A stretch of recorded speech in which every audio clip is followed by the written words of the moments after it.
রাজনৈতিক দলগুলোর সঙ্গে দ্বিতীয় দিনের মতো বৈঠক চলছে নির্বাচন কমিশনের। দর্শক, রাজধানীর আগারগাঁওয়ে ইসিতে আছেন সহকর্মী জুনায়েদ আল হাবিব। সেখান থেকে সরাসরি যুক্ত হচ্ছেন তিনি। জুনায়েদ, ইসির সঙ্গে রাজনৈতিক দলের আজকের আলোচনা সম্পর্কে বিস্তারিত জানাবেন।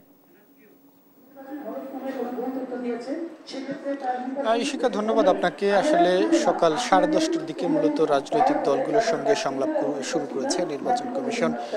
ইতিমধ্যে প্রায় প্রথম পর্বের সংলাপ কিন্তু শেষ পর্যায়ে, অর্থাৎ 12:30টার দিকে শেষ হওয়ার কথা রয়েছে।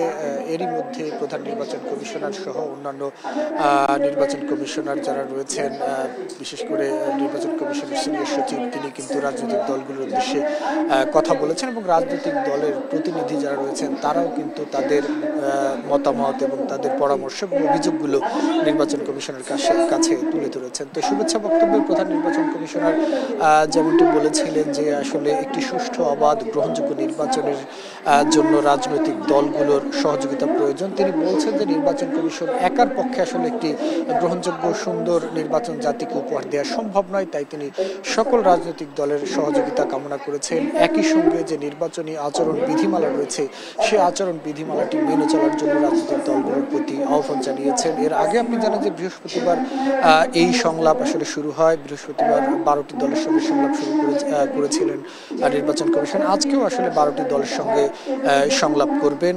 6টি দল এরই মধ্যে আসলে সংলাপে অংশ নিয়েছেন এবং বাকি 6টি দল মূলত 2টার সময় আরেকটি পর্বে তারা সংলাপে অংশ নেবে। তো বৃহস্পতিবার প্রধান নির্বাচন কমিশনার কিন্তু রাজনৈতিক দলগুলোর কাছে এক ধরনের হুঁশিয়ারি দিয়েছেন। তারা বলছেন যে কেউ আচরণ বিধি লঙ্ঘন করলে আসলে নির্বাচন কমিশন বসে থাকবে না, তারা কঠোর ব্যবস্থা গ্রহণ করবে বলে কিন্তু রাজনৈতিক দলগুলোর প্রতি হুঁশিয়ারি দিয়েছেন।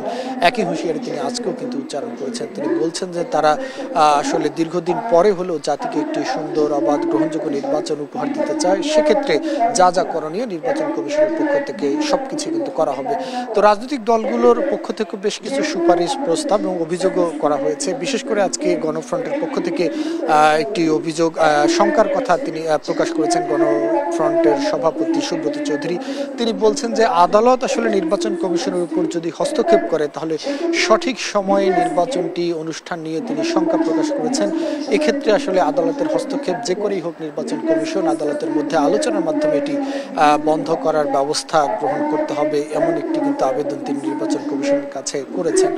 তো আসলে এই সংলাপটি শেষ হওয়ার পর হয়তো প্রধান নির্বাচন কমিশনার বা নির্বাচন কমিশনের সংশ্লিষ্ট যারা রয়েছেন তারা গণমাধ্যমের সাথে কথা বলবেন, তখন হয়তো আরো বিস্তারিত আমরা জানিয়ে দিতে পারবো যে কি কি বিষয় নিয়ে আজকে আলোচনা হয়েছে, কোনো গুরুত্বপূর্ণ সিদ্ধান্ত নেওয়া হয়েছে কিনা। তো সেটাই ছিল এখন পর্যন্ত আমার কাছে নির্বাচন কমিশন থেকে সবশেষ খবর।